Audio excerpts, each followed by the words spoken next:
नमस्कार दोस्तों, मैं हूं कैलाश चौधरी और आज आपके लिए लाया हूं एक बहुत ही शानदार वीडियो। दोस्तों, आज हम इस वीडियो में शिक्षा मनोविज्ञान के 30 प्रश्न सॉल्व करेंगे जो रीट 2018 में पूछे गए थे। दोस्तों, हम पेपर सॉल्व कर रहे थे, तो अभी आज देखते हैं रीट 2018 की साइकोलॉजी के 30 सवाल और अगले वीडियो के अंदर 2016 की साइकोलॉजी देखेंगे। तो पहला सवाल है दोस्तों वीडियो शुरू करने से पहले यदि आप हमारे चैनल पर नए व्यूअर हैं और चैनल को अभी तक सब्सक्राइब नहीं किया है तो चैनल को सब्सक्राइब कर लें या बेल आइकन को प्रेस कर लें ताकि आने वाले हर नए वीडियो की नोटिफिकेशन आपको मिल सके। तो दोस्तों पहला सवाल है, व्यक्तिगत विभिन्नता का सम्मान करते वक्त एक शिक्षक से क्या आशा नहीं की जा सकती है। तो दोस्तों, व्यक्तिगत विभिन्नता का सम्मान करते समय एक टीचर से क्या आशा नहीं की जा सकती है। योग्यता अनुसार समूह में विभक्त करना सही है, पाठ्यचर्या को समायोजित करना ये भी सही है, और शिक्षण विधियों को समायोजित करना ये भी सही है। बच्चों को स्व अध्याय के लिए छोड़ देना। दोस्तों, बच्चों को स्व अध्याय के लिए छोड़ देना ये गलत हो गया। व्यक्तिगत विभिन्नता का सम्मान करते समय एक शिक्षक से इस चीज़ की आशा नहीं की जाती है कि बच्चों को अपने आप पढ़ने के लिए छोड़ दो। जो अपने आप पढ़ लेंगे फिर तो टीचर का काम क्या हुआ, क्यों इतना गवर्नमेंट पैसे खर्च कर रही है। सही है, योग्यता अनुसार समूह में विभक्त करना, पाठ्यचर्या समायोजित करना, शिक्षण विधियों को समायोजित करना। अब इसका वर्णन देखते हैं। व्यक्तिगत विभिन्नता से तात्पर्य दो व्यक्तियों के गुण, बुद्धि और व्यवहार में जो अंतर पाया जाता है उसे व्यक्तिगत विभिन्नता कहते हैं। और व्यक्तिगत विभिन्नता को ध्यान में रखकर शिक्षक को बच्चों को स्व अध्याय के लिए नहीं छोड़कर उनकी योग्यता अनुसार शिक्षण की व्यवस्था करनी चाहिए। अगला सवाल है, यदि पूनम की कालानुक्रमिक उम्र तथा मानसिक उम्र 9 साल है तो उनकी बुद्धि लब्धि का वर्ग हो सकता है। तो दोस्तों, यदि उसकी कालानुक्रमिक उम्र और मानसिक उम्र यानी भौतिक उम्र और शारीरिक उम्र, मानसिक उम्र दोनों 9 साल हैं तो उसका IQ का कौन सा वर्ग हो सकता है। तो दोस्तों, दोनों 9 है तो 100 आएगा IQ, और 100 IQ औसत में आता है, हमेशा ध्यान रखना आपको। उत्कृष्ट औसत से कम प्रतिबोध। सही, इसका हम देखते हैं, इसका सूत्र देखते हैं। बुद्धि लब्धि का सूत्र है दोस्तों मानसिक आयु बटे वास्तविक आयु इंटू 100। मानसिक आयु 9 बताइए और वास्तविक आयु भी 9 साल बताइए, 100 से गुणा करेंगे तो 100 आएगा। ये दोस्तों बुद्धि लब्धि का सूत्र दिया था टर्मन ने। तो टर्मन के अनुसार 90 से 110 तक की बुद्धि लब्धि वाला व्यक्ति औसत या सामान्य बुद्धि लब्धि वाला होता है। 90 से 110 वाला होता है एवरेज, और इस प्रकार पूनम की बुद्धि लब्धि औसत होगी। अगला है, निम्न में से कौन सा संलीनता के लक्षण है। संलीनता के क्या क्या लक्षण है। कमजोर सामाजिक व्यवहार संलीनता का लक्षण होता है। रूढ़िबद्ध व्यवहार भी संलीनता का लक्षण होता है। कमजोर संप्रेषण और उपयुक्त सभी, ये सारे हैं दोस्तों। संलीनता में क्या क्या आएगा, कमजोर सामाजिक व्यवहार, रूढ़िबद्ध व्यवहार और कमजोर संप्रेषण, सभी संलीनता में आते हैं। अपने में ही मस्त रहने वाला या खोए रहने वाला व्यक्ति संलीन या अंतर्मुखी व्यक्तित्व का व्यक्ति माना जाता है। जो खुद में ही मस्त रहता है, और खोए रहने वाला व्यक्ति संलीन या अंतर्मुखी व्यक्तित्व का माना जाता है। और संलीन या अंतर्मुखी व्यक्ति कम बोलने वाला, संकोची, रूढ़िबद्ध व्यवहार वाला और कमजोर सामाजिक व्यवहार वाला होता है। आपको ध्यान रखना दोस्तों, अंतर्मुखी व्यक्ति की क्या क्या विशेषता है। कम बोलेगा, संकोची होगा, रूढ़िबद्ध व्यवहार रखेगा, कमजोर सामाजिक व्यवहार होगा इनका। अगला है, मात्रात्मक व्यक्तिगत क्षमता रूपी प्रक्रिया को क्या कहा जाता है। मात्रात्मक व्यक्तिगत क्षमता रूपी प्रक्रिया को क्या कहा जाता है। वृद्धि या ग्रोथ।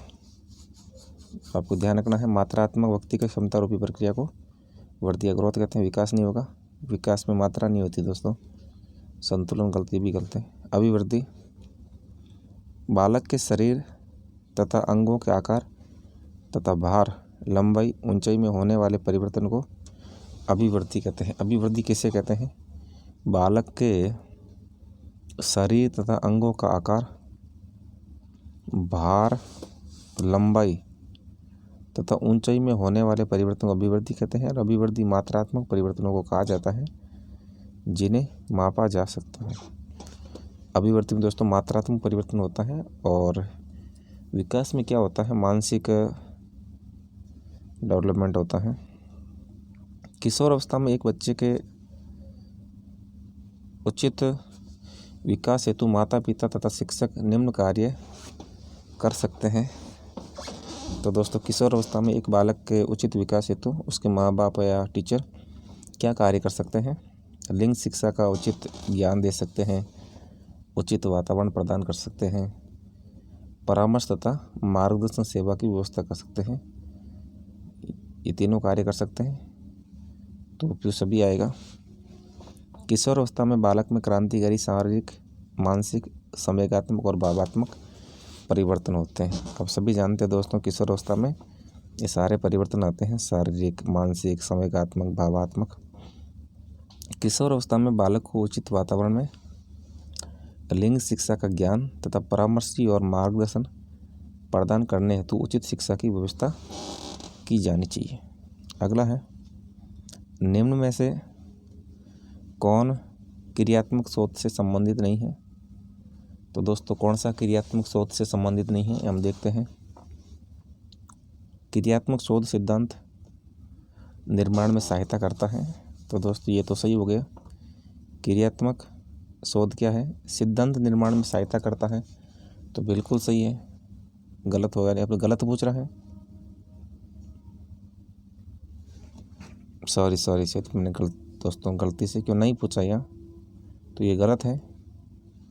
सिद्धांत निर्माण में सहायता नहीं करता क्रियात्मक शोध। क्या करता है? क्रियात्मक अनुसंधान कार्य करते हुए किया जाता है। क्रियात्मक अनुसंधान कैसे करते हैं? कार्य करते हुए करते हैं। और इसने लिखा है कि सिद्धांत निर्माण में, क्रियात्मक अनुसंधान में सिद्धांत के प्रतिपादन के बजाय समस्या समाधान पर ध्यान केंद्रित किया जाता है। तो इसमें क्या मेन क्रियात्मक अनुसंधान में क्या होता है? सिद्धांत के प्रतिपादन पर ध्यान कम दिया जाता है और समस्या समाधान पर ध्यान दिया जाता है। तो यह सिद्धांत निर्माण लिखा गलत हो गया। और इसको देखते हैं दूसरा क्या है। ये व्यवहारिक समस्या के समाधान करने में सहायक है। बिल्कुल दोस्तों, क्रियात्मक शोध व्यवहारिक समस्या के समाधान करने में सहायक होता है। त्वरित चिंताजनक समस्या के ऊपर ये केंद्रित होता है। बिल्कुल सही है दोस्तों, ये त्वरित चिंताजनक समस्या के ऊपर भी केंद्रित होता है क्रियात्मक शोध। ये रचनात्मक प्रतिक्रिया देता है, जैसे उद्देश्य और प्रणाली में खुला परिवर्तन होना। क्या होता है दोस्तों? रचनात्मक प्रतिक्रिया देता है और उद्देश्य और प्रणाली में खुला परिवर्तन होता है। अगला है, एक शिक्षक अपनी कक्षा में थॉर्नडाइक के सिद्धांत को लागू करने जा रहा है। निम्नलिखित में से क्या शिक्षक को लागू नहीं करना चाहिए? दोस्तों एक शिक्षक है, क्लास के अंदर थॉर्नडाइक के सिद्धांत को लागू कर रहा है, तो उसे क्या लागू नहीं करना चाहिए? तो दोस्तों जो लागू नहीं करना चाहिए उसको देखते हैं। पहला, बच्चों को तैयार किया जाना चाहिए और उन्हें कार्य सीखने हेतु सही रूप में प्रेरित किया जाना। बिल्कुल सही है, क्योंकि दोस्तों थॉर्नडाइक के मुख्य और गौण नियम है, इसके अंदर ये है सीखने का नियम। बच्चों को नई चीज़ें सीखने हेतु खोज विधि के लिए उन्मुक्त किया जाना चाहिए। खोज विधि दोस्तों थॉर्नडाइक ने नहीं दी, गलत हो गया। उचित अभ्यास और ड्रिल कार्य किया जाना चाहिए, अभ्यास का सिद्धांत भी है। जहाँ तक हो शिक्षक को पुरस्कार का उपयोग सही रूप में करने की कोशिश करनी चाहिए, ये भी सही है। अब इसका एक्सप्लेन देख लेते हैं हम। थॉर्नडाइक ने अधिगम के नियमों को दो भागों में बांटा है, अधिगम के मुख्य नियम और अधिगम के सहायक नियम। अधिगम के मुख्य नियम देखते हैं। 3 नियम अधिगम के मुख्य हैं और 5 सहायक नियम हैं। तो मुख्य नियम कौन से अधिगम के दोस्तों देखते हैं थॉर्नडाइक के?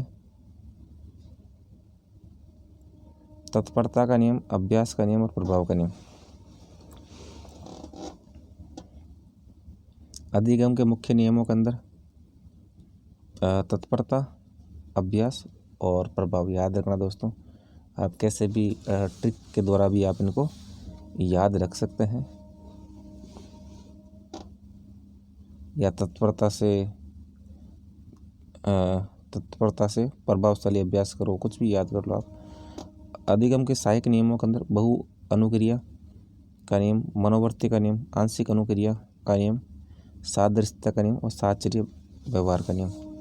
बहु अनुक्रिया और आंशिक अनुक्रिया, दो तो अनुक्रिया हो गई, मनोवर्ती, सादृश्यता, साहचर्य व्यवहार।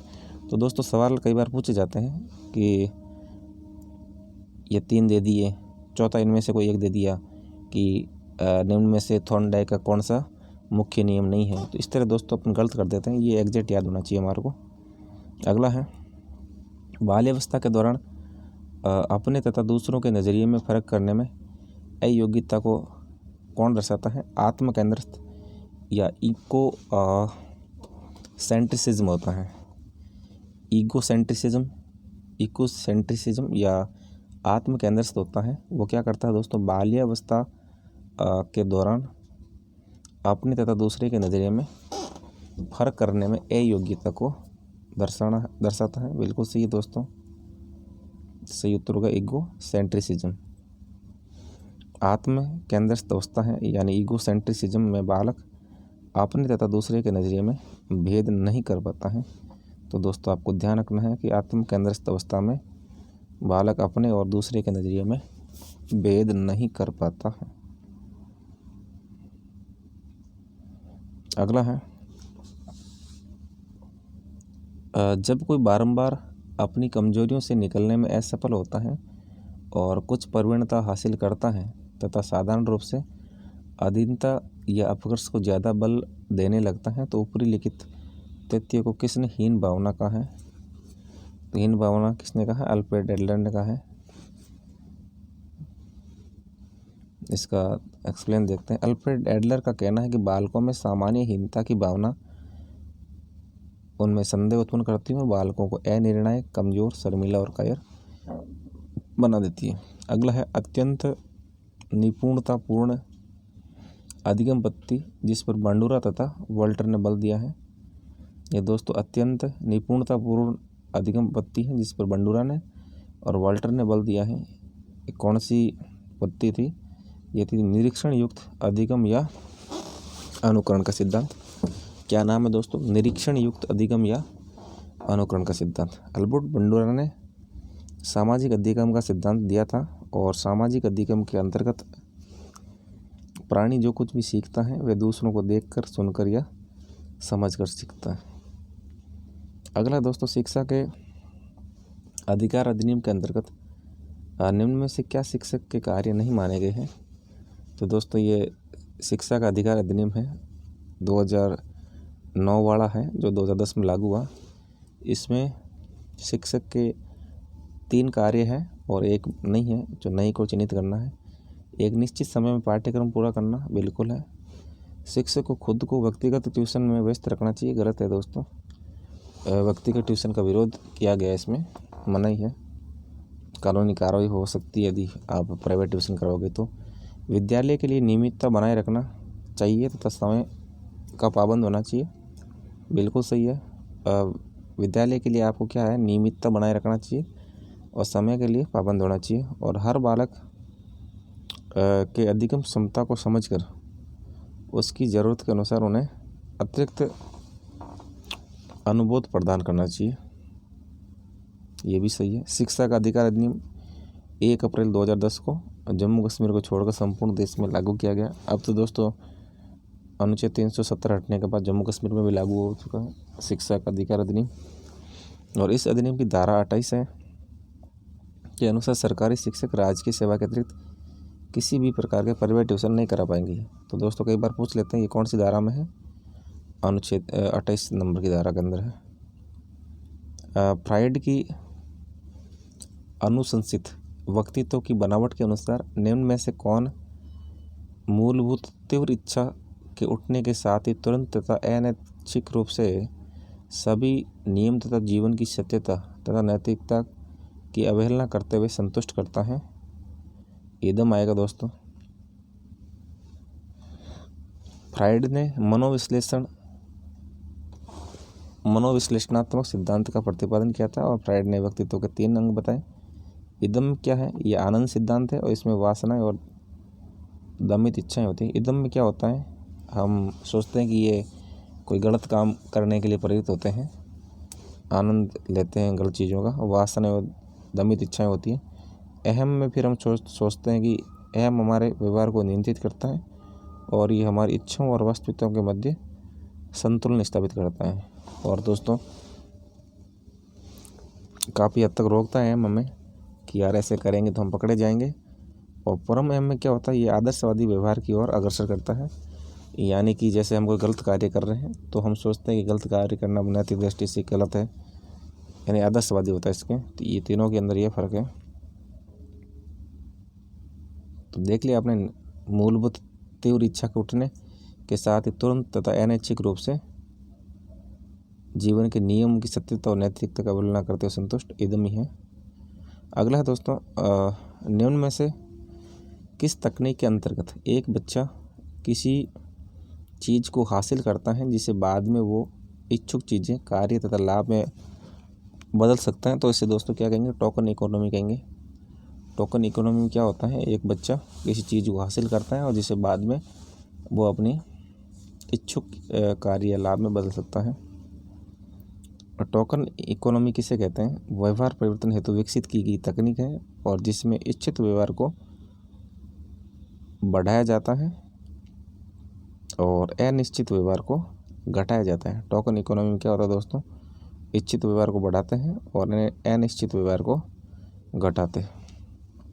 अगला है, समायोजन प्रक्रिया के दौरान विद्यार्थीगण बहुत से विरोधाभासी परिस्थितियों से गुजरते हैं।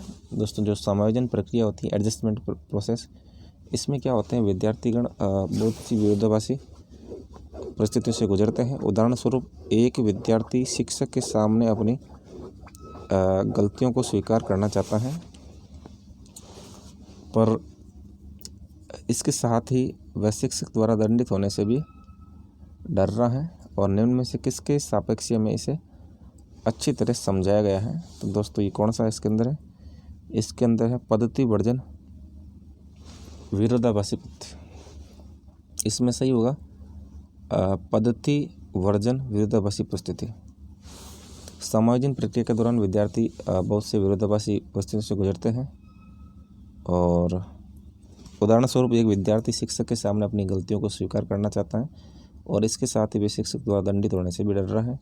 वो सोच रहा है कि गलती स्वीकार भी कर लूँ, और एक डर ये भी है कि स्वीकार कर लिया गलती तो दंड मिलेगा। तो इसमें क्या आएगा? पद्धति वर्जन विरोधाभासी परिस्थिति, यानी विरोधाभास उत्पन्न हो गया। पद्धति वर्जन, तो पद्धति वर्जन है, ठीक है। अगला है, व्यक्ति की आवश्यकता तथा आवश्यकताओं की पूर्ति करने वाली परिस्थितियों में संतुलन स्थापित करने की प्रक्रिया समायोजन कहलाती है। दोस्तों आपको ध्यान रखना है, पद्धति वर्जन है, वर्जन नहीं करना है या फिर पद्धति नहीं करना है। अगला है, एक 5 वर्ष के बच्चे में दूसरों के प्रति प्रतिक्रिया तथा संप्रेषण में कमी होती है तो असामान्य व्यवहार को बारंबार करता है। और इस तरह के लक्षण किस चीज़ के प्रतीक होती हैं? तो दोस्तों इस तरह की चीज़ें होती हैं शैशव संलीनता के गुण होती है। शैशव संलीनता में बालक क्या करता है दोस्तों? दूसरों के प्रति प्रतिक्रिया और संप्रेषण में कमी होती है और असामान्य व्यवहार करेगा। संलीन बालक कम बोलेगा, अपने में मस्त रहता है, पसंद करते हैं, उनके व्यक्तित्व तो अंतर्मुखी होता है, श्रवणबाधिता करते हैं। तो दोस्तों आपको ध्यान रखना है, अपने में लीन रहना। मतलब किशोर अवस्था में ऐसी आदत जिसमें खुद को भूखे रहने की प्रकृति होती है और ये ज़्यादा बालिकाओं में पाई जाती है। और ऐसी अवस्था को क्या कहते हैं? दोस्तों आपने देखा होगा, ये किशोर अवस्था में बालिकाएँ होती है, बहुत सारी खाना नहीं खाती है, भूखी रहती है या एक रोटी खाती है, पूछते के बच्चे तो भाती नहीं थी वो। तो दोस्तों फिर ऐसे धीरे धीरे क्या होता है, फिर बहुत दुबली पतली हो जाती है वो। तो इससे कहेंगे हम एनोरेक्सिया नर्वोसा। ध्यान रखना, आपके आसपास कोई बालिका रोटी नहीं खाती है, किशोर है, तो आपको ध्यान रखना कौन सी अवस्था में गुजर रही है वो, एनोरेक्सिया नर्वोसा में गुजर रही है। ठीक है, सावलीनता तो मैंने बताया था, जो बालक अपने में अंतर्मुखी रहता है, किसी से बातचीत नहीं करता है। एनोरेक्सिया नर्वोसा एक प्रकार का साइकोलॉजिकल डिसऑर्डर है, मनोवैज्ञानिक डिसऑर्डर है, जिसका बालक अपना वजन नियंत्रित रखने हेतु कम खाता है।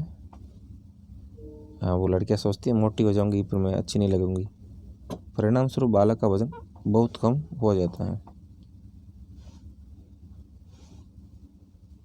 अगला है, निम्न में से कौन सा शब्द दूरदर्शिता के लिए दिया गया है?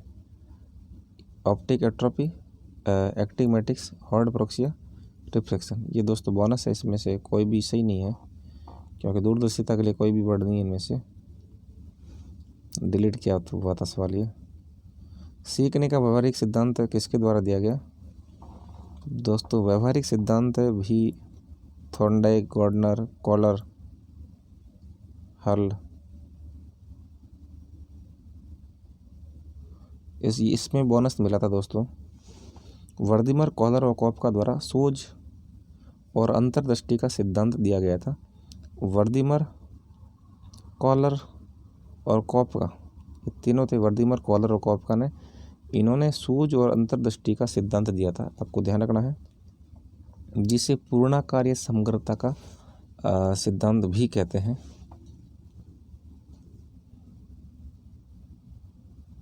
इस सिद्धांत में खुद खोज करके सीखने पर बल दिया जाता है।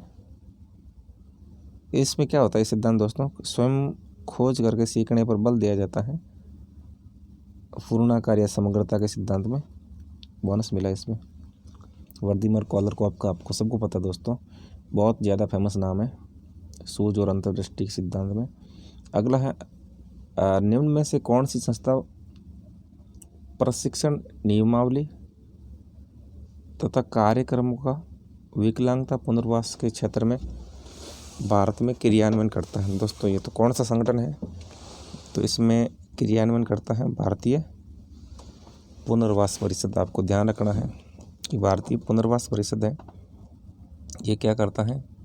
भारतीय पुनर्वास परिषद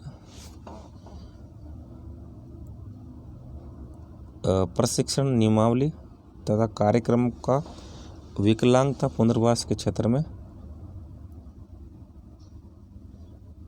भारत में क्रियान्वयन करता है, भारतीय पुनर्वास परिषद करता है। ठीक है, भारतीय पुनर्वास परिषद की स्थापना वर्ष 1986 में की गई थी। दोस्तों भारतीय पुनर्वास परिषद की स्थापना 1986 में हुई थी, और पुनर्वास परिषद के लिए दिए गए जनादेश को विनियमित करने के लिए पाठ्यक्रमों का मानकीकरण करना और विकलांग व्यक्तियों के पुनर्वास तथा शिक्षा का दायित्व सौंपा गया है, और विशेष शिक्षा के क्षेत्र में काम कर रहे कर्मियों के लिए एक केंद्रीय पुनर्वास रजिस्टर बनाए रखने के साथ ही व्यक्तियों को दी गई सेवा और निगरानी शामिल है। तो दोस्तों ध्यान रखना आपको, भारतीय पुनर्वास परिषद है, ये क्या करता है? ये संस्था प्रशिक्षण नियमावली और कार्यक्रमों का विकलांगता पुनर्वास के क्षेत्र में क्रियान्वयन करना। अगला है, एक विशेष स्तर पर बच्चे मौलिक तर्क का इस्तेमाल करना शुरू करते हैं और तथा सभी प्रकार के प्रश्नों का जवाब जानना चाहते हैं। पियाजे ने इसे अंतर्ज्ञान कहा है। अंतर्ज्ञान में पियाजे ने क्या कहा है कि बच्चे क्या करते हैं? तर्क करते हैं और सभी प्रकार के प्रश्नों का जवाब जानना चाहते हैं। पियाजे के अनुसार निम्न में से कौन सी चरण का ये अर्थ है? तो इसे कहते हैं दोस्तों पूर्व संचालन कहते हैं। जब बच्चे सब चीज़ जानना चाहते हैं उसे क्या कहते हैं? पूर्व संचालन कहते हैं। औपचारिक संचालन, साकार सारे गलत हैं, पूर्व संचालन सही है। जीन पियाजे ने संज्ञानात्मक विकास का सिद्धांत प्रतिपादित किया था। तो दोस्तों जीन पियाजे ने क्या सिद्धांत दिया था? जीन पियाजे ने संज्ञानात्मक सिद्धांत दिया था, संज्ञानात्मक विकास का सिद्धांत दिया है जीन पियाजे ने। ठीक है, आपको ध्यान रखना, जीन पियाजे ने संज्ञानात्मक विकास का सिद्धांत दिया है, कई बार पूछा जाता है। जीन पियाजे ने संज्ञानात्मक विकास की 4 अवस्थाएं बताई हैं। पहली संवेदी पेशी अवस्था, पूर्वी संक्रियात्मक अवस्था, मूर्त संक्रियात्मक अवस्था और औपचारिक संक्रियात्मक अवस्था। जीन पियाजे ने संज्ञानात्मक विकास की 4 अवस्थाएं बताई है। कौन कौन सी 4 अवस्था हैं? पहली है संवेदी पेशीय अवस्था, अगली है पूर्वी संक्रियात्मक अवस्था, मूर्त संक्रियात्मक अवस्था और औपचारिक संक्रियात्मक अवस्था। पहले 0 से 2 है, दूसरी 2 से 7 है, फिर अगली है 7 से 15 और 15 के बाद वाली है औपचारिक संक्रियात्मक। आपको ध्यान रखना है, पूर्व संचालन होगा इसके अंदर। ज़्यादातर बच्चे प्रथम सार्थक शब्द किस उम्र में बोलते हैं? दोस्तों पहला सार्थक शब्द 10 से 13 महीने का बच्चा पहला सार्थक शब्द बोलते हैं। 10 से लेकर 13 महीने तक का बालक होता है। ज़्यादातर बच्चे 10 से 13 महीने में अपना पहला सार्थक शब्द बोलते हैं और 6 माह की आयु में बच्चों को पहले दांत आने लगता है। पहला दांत आएगा 6 माह का बालक कहा जाएगा और पहला सार्थक शब्द बोलेंगे 10 महीने से लेकर 13 महीने के बीच में। और 35 से 40 महीनों में बच्चों का शब्दकोश विस्तृत हो जाता है, यानी 35 से 40 महीने का बालक है, करीबन 3 साल का, उसके शब्दकोश क्या हो जाता है? विस्तृत हो जाता है। बहुबुद्धि सिद्धांत के जनक कौन है? तो दोस्तों बहुबुद्धि सिद्धांत दिया था गार्डनर महोदय ने दिया है। बहुबुद्धि सिद्धांत को ध्यान रखना है। बहुबुद्धि सिद्धांत का प्रतिपादन गार्डनर द्वारा 1983 ईस्वी में किया गया। नया सिद्धांत ये दोस्तों 1983 में है। बहुबुद्धि सिद्धांत 1983 में गार्डनर द्वारा दिया गया और गार्डनर ने बुद्धि के 9 प्रकार बताए हैं। तो कई बार पूछ लेते हैं कि गार्डनर ने बुद्धि के कितने प्रकार बताए हैं? 9 प्रकार याद रखना आपको, थोड़ा देख लो इनको। प्रकृतिवादी बुद्धि, व्यक्तित्व, आत्मन बुद्धि, अस्तित्ववादी बुद्धि, स्थानिक बुद्धि, भाषाई या शाब्दिक बुद्धि, तार्किक गणितीय बुद्धि, शारीरिक या गतिक बुद्धि, व्यक्तिगत, अन्य बुद्धि या संगीतक बुद्धि। अगला है निम्न में से किसने सामाजिक रचनावाद दर्शन पर अत्यधिक बल दिया? तो दोस्तों सामाजिक रचनावाद दर्शन पर सबसे ज़्यादा बल किसने दिया है? वाइगोटस्की ने दिया है। आपको ध्यान रखना है, सामाजिक रचनावाद दर्शन पर अत्यधिक बल किसने दिया? वाइगोटस्की ने। वाइगोटस्की ने संज्ञानात्मक मनोवैज्ञानिक उपागम पर बल दिया था। दोस्तों वाइगोटस्की ने किस पर बल दिया था? वाइगोटस्की ने संज्ञानात्मक मनोवैज्ञानिक उपागम पर बल दिया था और वाइगोटस्की ने मानवीय चेतना के विकास और उसकी संरचना से संबंधित अध्ययन किया था। अगला है दोस्तों निम्न में से कौन सी दृष्टिबाधित विद्यार्थियों के लिए उपयोग की जाने वाली सहायक सामग्री नहीं है? तो दोस्तों इनमें से कौन सी सामग्री है जो दृष्टिबाधित विद्यार्थियों के लिए उपयोग की जाने वाली सहायक सामग्री नहीं है? तो दोस्तों इसमें बोनस अंक दिया है। बड़े प्रिंट की किताबें, विशालक कंप्यूटरीकृत किताबें, वाणी संश्लेषक, तीनों दृष्टिबाधित विद्यार्थियों के लिए उपयोगी है। ऑप्शन में तीनों थे, बड़े प्रिंट की किताब, विशालक कंप्यूटरीकृत किताब और वाणी संश्लेषक। ये तीनों ही दोस्तों जिन बच्चों को दृष्टिबाधित होते हैं उनके लिए उपयोगी है और इनमें बोनस अंक मिला है। श्रवण यानी सुनने में विकृति की माप की जाती है। दोस्तों सुनने में विकृति होती है, उसकी माप की जाती है, डेसिबल में की जाती है। आपको ध्यान रखना है, ध्वनि का मापन डेसिबल में किया जाता है।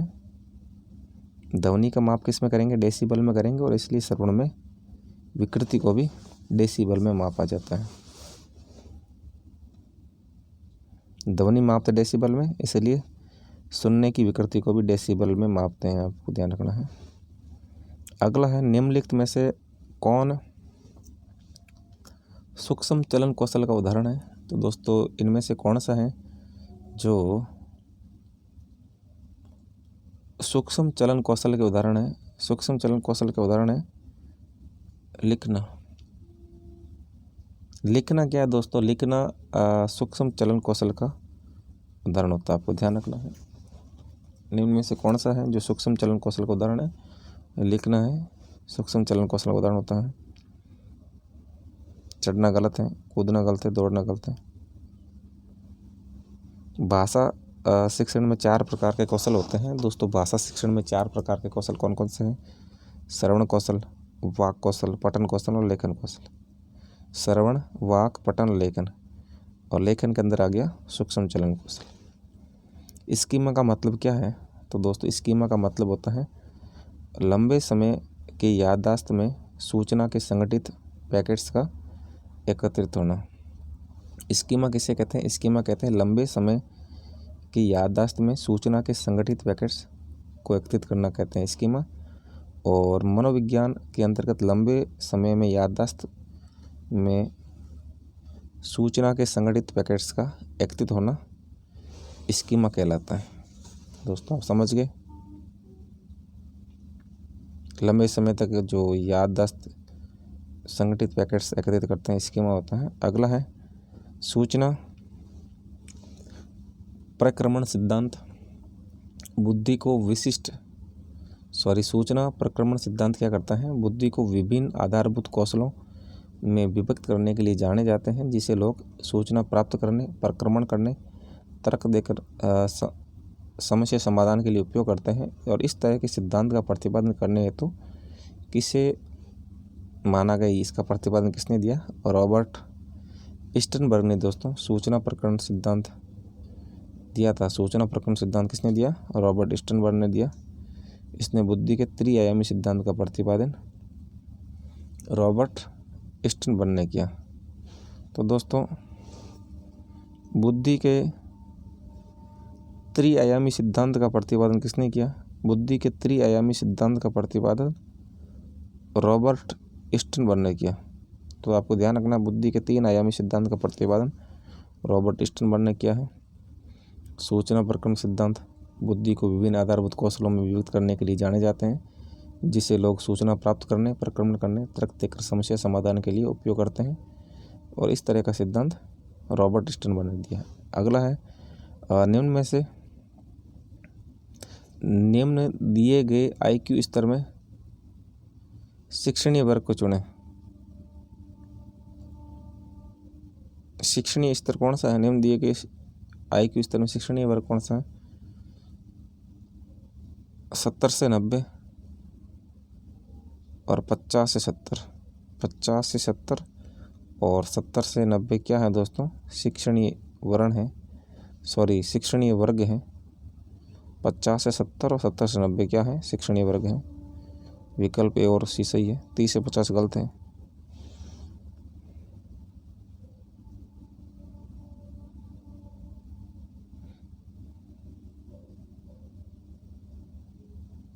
अब IQ देखते, टर्मन ने IQ की सारणी दी है। 140 से अधिक जिनका IQ होता है उसे प्रतिभावान कहते हैं, और 130 से 40 अति उत्तम प्रखर बुद्धि। दोस्तों आपको नाम इनके करेक्ट याद होने चाहिए। अति उत्तम प्रखर बुद्धि कहेंगे 130 से 40 वाले को, 120 से 30 वाले को कहते हैं उत्तम, 110 से 20 को औसत से ऊपर, और 90 से 110 को कहते हैं औसत।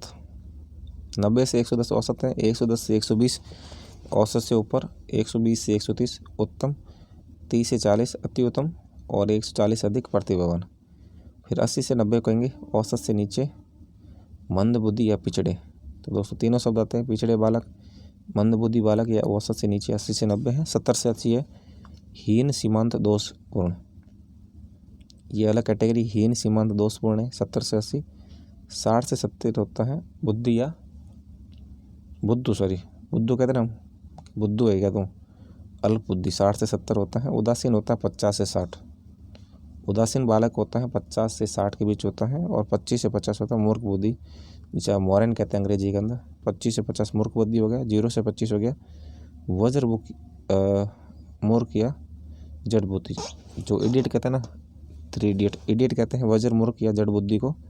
0 से 25, 25 से 50 मूर्ख बुद्धि होता है, 50 से 60 उदासीन होता है, 60 से 70 बुद्धू या अल्प बुद्धि होता है, 70 से 80 हीन सीमांत दोषपूर्ण।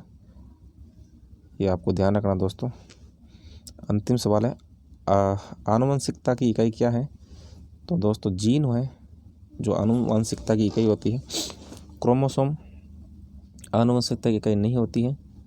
निषेचित अंडा नहीं होता है, युग्मज नहीं होता है।